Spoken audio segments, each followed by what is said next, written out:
মানুহ মজা হৈছে আজি চিকেন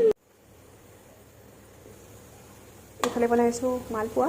বাপেক জেকে টিভি চাই আছে যিহেতু আৰু আজি ইণ্টাৰনেট যিহেতু কৰ্তন কৰি থোৱা আছে সেইবাবে ভাবিলোঁ কিবা এটা বনাই খাওঁ আৰু এইফালে অকণমান আলু ভাজিছোঁ আৰু লগতে অকণ চিকেন বনাবলৈ এইখিনি ৰেডি কৰি আছোঁ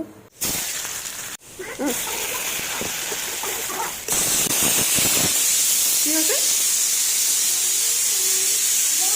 কি খাব পানী লাগে অঁ মালপোৱা খালা নাই তুমি পানী খাবা কি খাব কৈ দিয়াচোন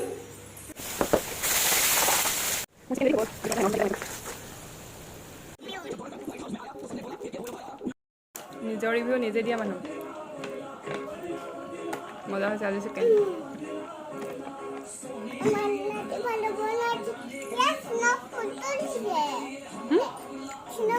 কি আছে